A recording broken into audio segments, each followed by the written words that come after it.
Hello everyone, welcome to Naira study hub.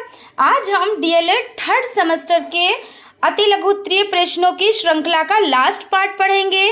इसके बाद देखिए लघु उत्तरीय प्रश्नों को हम लोग नेक्स्ट वीडियो में पढ़ेंगे। पर नए हैं तो प्लीज़ चैनल को सब्सक्राइब ज़रूर कर दें और हाँ, अगर वीडियो अच्छी लगे तो एक लाइक भी ज़रूर कर दें। चलते हैं आज की सीरीज़ का फर्स्ट नंबर क्वेश्चन देखते हैं। फर्स्ट नंबर क्वेश्चन है, शक्ति के संसाधन से आप क्या समझते हैं।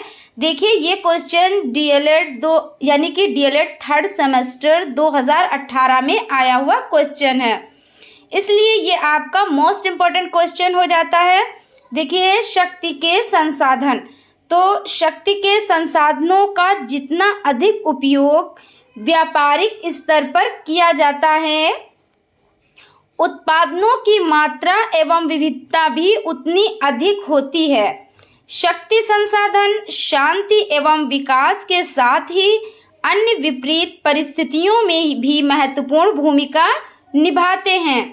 इनके समुचित विकास द्वारा ही किसी देश को औद्योगिक आत्मनिर्भरता प्राप्त हो जाती है, जैसे कोयला, खनिज तेल, पेट्रोलियम, जल विद्युत इत्यादि।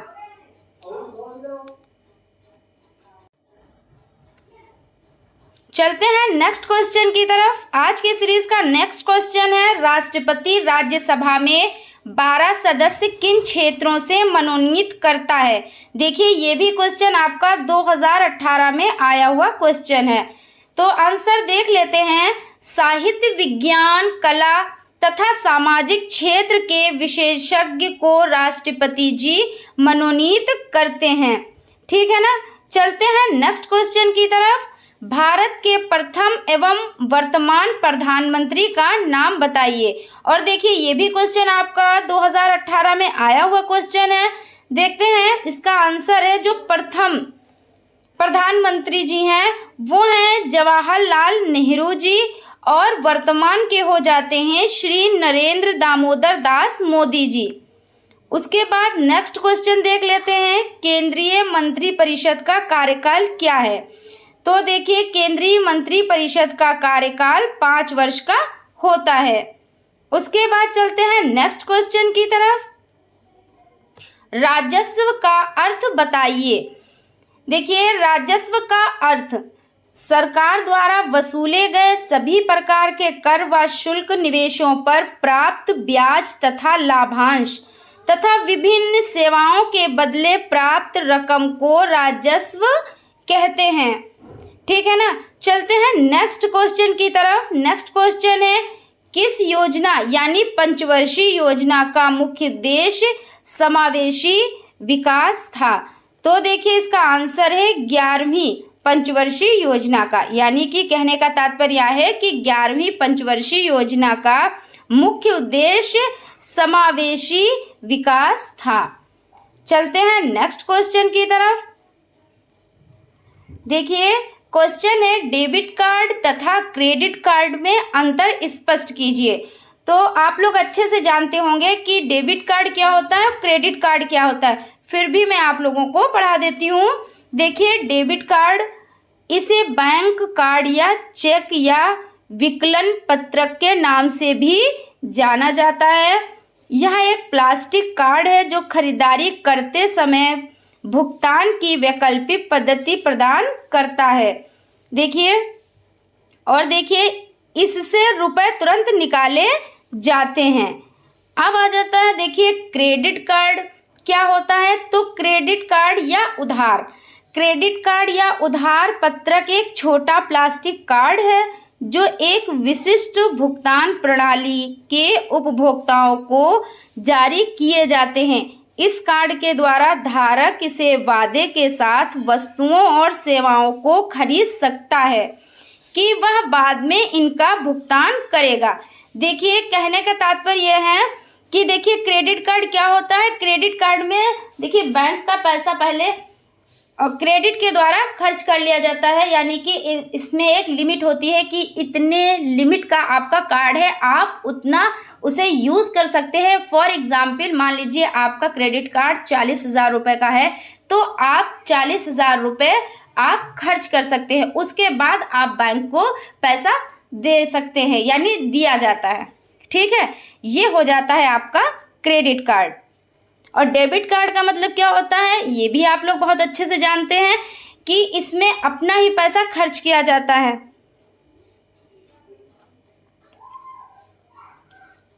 चलते हैं नेक्स्ट क्वेश्चन की तरफ। भारत में संचार के दो साधनों के नाम लिखिए। और ये भी क्वेश्चन देखिए आपका 2018 में आया हुआ है। तो भारत में संचार के दो साधन हो जाते हैं, और यहाँ पे देखिए कई साधन हैं। देखिए रेडियो हो जाता है, टेलीविज़न हो जाता है, टेलीफोन हो जाता है, इंटरनेट हो जाता है और मोबाइल हो जाता है। ये भारत में संचार के साधन हो जाते हैं। उसके बाद देख लेते हैं नेक्स्ट क्वेश्चन, जहांगीर द्वारा लिखी गई आत्मकथा का क्या नाम था। तो जहांगीर द्वारा जो लिखी गई आत्मकथा है उसका नाम तुझके जहांगीरी था। ठीक है ना। नेक्स्ट क्वेश्चन की तरफ चलते हैं। कुतुबनुमा के द्वारा किसका ज्ञान होता है। तो कुतुबनुमा के द्वारा दिशा का ज्ञान होता है। नेक्स्ट क्वेश्चन की तरफ चलते हैं। सरदेशमुखी से आप क्या समझते हैं। तो इसमें देख लेते हैं इसका आंसर, संपूर्ण लगान का 10वां भाग जिसे मराठे सारे क्षेत्र से वसूल करते थे उसे क्या कहा जाता था, उसे सरदेशमुखी कहा जाता था। ठीक है ना। चलते हैं नेक्स्ट क्वेश्चन की तरफ। नेक्स्ट क्वेश्चन है, टुंड्रा प्रदेश वनस्पति विहीन क्यों है। तो इसका आंसर जान लेते हैं। इस प्रदेश में वर्ष भर सूर्य ताप तथा सूर्य प्रकाश का अभाव रहता है, इस कारण वनस्पति का विकास नहीं हो पाता है। कहने का तात्पर्य ये होता है कि देखिए पेड़ पौधों को क्या चाहिए, पेड़ पौधों को हवा, पानी और सूर्य की रोशनी मोस्ट इम्पोर्टेंट होती है। और यहाँ पे क्या होता है, देखिए इस प्रदेश में वर्ष भर सूर्य का ताप यानी सूर्य प्रकाश का अभाव रहता है, और जहाँ पर अभाव रहेगा वहाँ पर वनस्पति का विकास असंभव है, इसीलिए यहाँ पर वनस्पति का विकास नहीं हो पाता है। ठीक है ना। चलते हैं नेक्स्ट क्वेश्चन की तरफ। शीतोष्ण प्रदेश में पाए जाने वाले दो पशुओं के नाम लिखिए। तो यहाँ के जो दो पशु हैं वो हो जाते हैं, देखिए फर्स्ट नंबर पर आपका हो जाता है दरियाई घोड़ा, और देखिए सेकंड नंबर पर आपका हो जाता है मगरमच्छ, घड़ियाल एवं जंगली भैंसे। उसके बाद चलते हैं नेक्स्ट क्वेश्चन की तरफ। दो शक्ति के संसाधनों के नाम लिखिए। तो दो जो शक्ति के संसाधन हैं उनमें हो जाता है, फर्स्ट नंबर पर आपका हो जाता है विद्युत संसाधन और दूसरा हो जाता है जल संसाधन। चलते हैं नेक्स्ट क्वेश्चन की तरफ। नेक्स्ट क्वेश्चन है, विश्व की प्रमुख 3 नहरें कौन कौन सी हैं। तो इसमें इसका उत्तर देख लेते हैं। फर्स्ट नंबर पर देख लेते हैं स्वेज नहर, भूमध्य सागर व लाल सागर, और देखिए पनामा नहर, तो प्रशांत महासागर व कैरिबियन सागर, और नंबर 3 हो जाता है कील नहर, उत्तरी सागर व बाल्टिक सागर। उसके बाद देख लेते हैं नेक्स्ट क्वेश्चन, स्वर्णिम चतुर्भुज योजना द्वारा भारत के किन 4 महानगरों को जोड़ा गया है। तो इसका आंसर जान लेते हैं। दिल्ली, मुंबई, चेन्नई, कोलकाता सहित कुल 14 महानगरों को जोड़ा गया है। ठीक है ना। चलते हैं नेक्स्ट क्वेश्चन की तरफ। उस अदालत का नाम लिखिए जिसमें विवादों का निपटारा परस्पर सहमति से होता है। तो वो देखिए वो है लोक अदालत, यानी इसका राइट आंसर है लोक अदालत। चलते हैं नेक्स्ट क्वेश्चन की तरफ। नेक्स्ट क्वेश्चन है, भारत में विश्व प्रसिद्ध सोने की खान का नाम लिखिए। तो इसका आंसर हो जाता है कर्नाटक के कोलार में। कहाँ, तो कर्नाटक के कोलार में। और नेक्स्ट क्वेश्चन की तरफ चलते हैं। नेक्स्ट क्वेश्चन देख लेते हैं, बैंकिंग प्रणाली के लाभ क्या हैं। तो बैंकिंग प्रणाली जितनी अधिक उन्नति होती है आर्थिक दृष्टि से, वह देश उतना ही अधिक प्रगतिशील होता है, व्यापारियों को अनेक प्रकार से मदद करते हैं। ठीक है ना।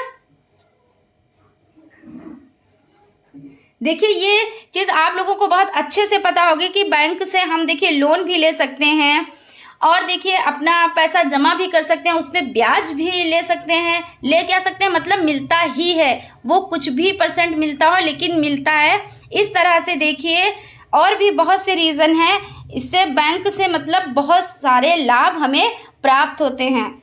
उसके बाद देख लेते हैं नेक्स्ट क्वेश्चन। नेक्स्ट क्वेश्चन है खानवा का युद्ध किसके किसके बीच हुआ था। तो देखिए ये भी आपका DLED 2019 का आया हुआ क्वेश्चन है, यानी कि ये आपके लिए मोस्ट इम्पोर्टेंट क्वेश्चन है। खानवा का युद्ध बाबर और राणा सागा के मध्य 1527 ईस्वी में हुआ था।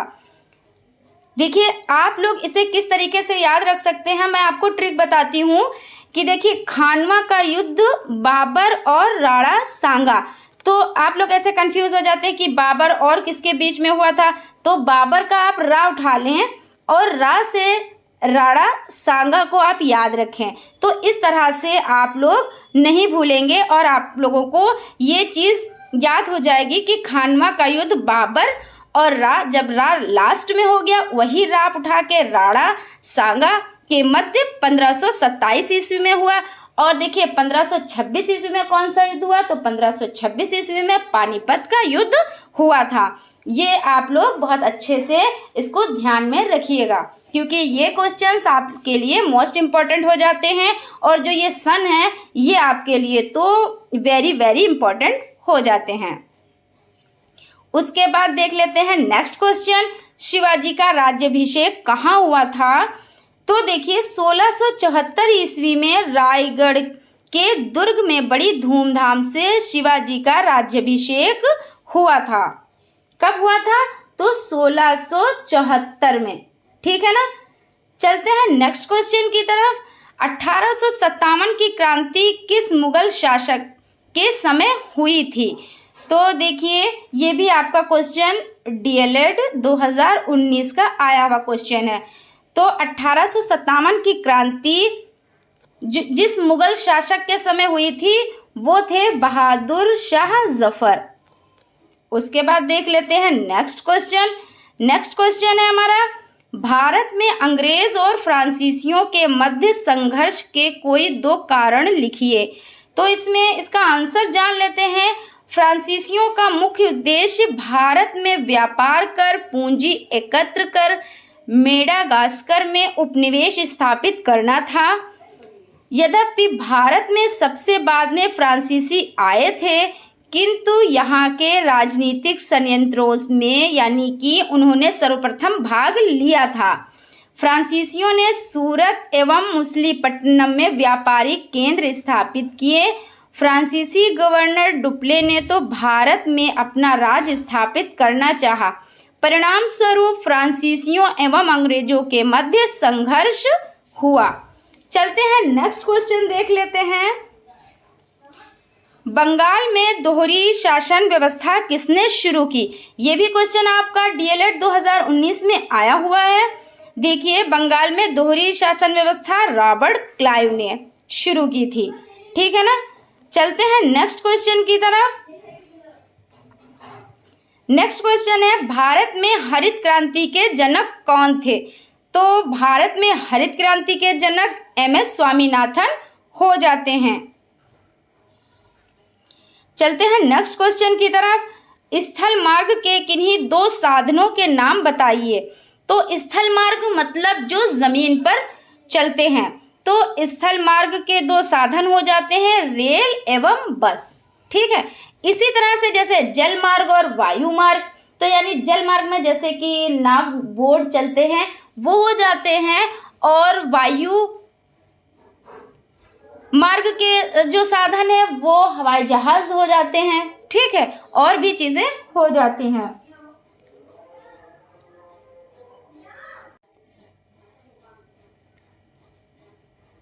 चलते हैं नेक्स्ट क्वेश्चन की तरफ। सौर ऊर्जा से क्या अभिप्राय है। ये भी क्वेश्चन आपका 2019 में आया हुआ क्वेश्चन है। देखिए सौर ऊर्जा से क्या अभिप्राय है, तो इसका आंसर जान लेते हैं। सौर ऊर्जा का स्रोत सूर्य है, जो एक संपूर्ण प्रचुर और कभी न समाप्त होने वाला स्रोत है। इसका प्रयोग विशेषकर गांवों में खाना पकाने, पानी गर्म करने, फसलों के सुखाने आदि में किया जाता है। चलते हैं नेक्स्ट क्वेश्चन की तरफ। मजबूती के आधार पर लौह धातु के कितने प्रकार होते हैं?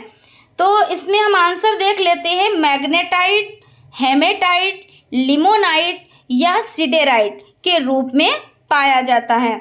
उसके बाद नेक्स्ट क्वेश्चन देख लेते हैं।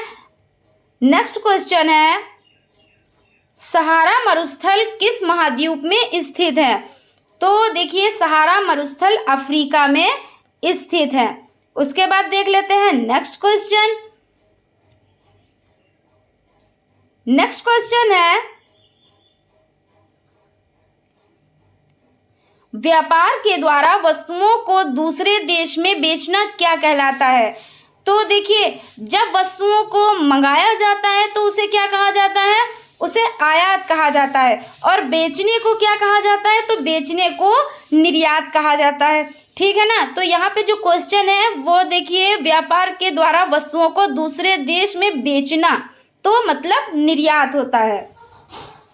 उसके बाद देख लेते हैं, समवर्ती सूची के विषयों में कौन सी सरकार कानून बना सकती है? तो देखिए, केंद्र एवं राज्य दोनों। उसके बाद देख लेते हैं नेक्स्ट क्वेश्चन, राज्यसभा के सदस्यों का कार्यकाल लिखिए। इसके 1/3 सदस्य कितने वर्ष बाद अवकाश ग्रहण करते हैं? तो देखिए, राज्यसभा के सदस्यों का कार्यकाल 6 वर्ष है। कितने वर्ष है? तो 6 वर्ष है। इसके 1/3 सदस्य हर 2 वर्ष के बाद अवकाश ग्रहण करते हैं और उनके स्थान पर नए सदस्य चुनकर आते हैं। इस प्रकार राज्यसभा कभी भंग नहीं होती है, इसलिए इसे स्थायी सदन कहा जाता है। ठीक है ना।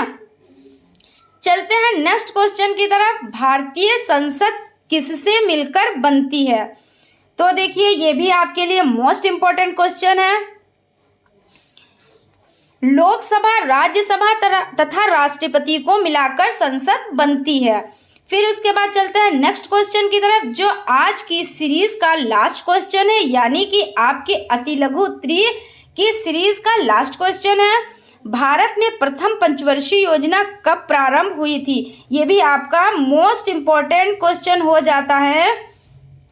देखिए, 8 दिसंबर 1951 ईस्वी में प्रारंभ हुई, यानी कि भारत की प्रथम पंचवर्षीय योजना 8 दिसंबर 1951 ईस्वी में। ठीक है ना फ्रेंड्स, आपको हमारा वीडियो कैसा लगता है प्लीज़ कमेंट ज़रूर करें। हमारे चैनल को लाइक करें, सब्सक्राइब करें और बेल आइकन को भी ज़रूर दबा दें, जिससे आने वाली वीडियोस आप तक पहुंच सके और आप लोग डीएलएड 3rd सेमेस्टर की बहुत अच्छे से तैयारी कर पाएँ। और फ्रेंड्स देखिए, एग्ज़ाम का अब काफ़ी टाइम नहीं बचा है।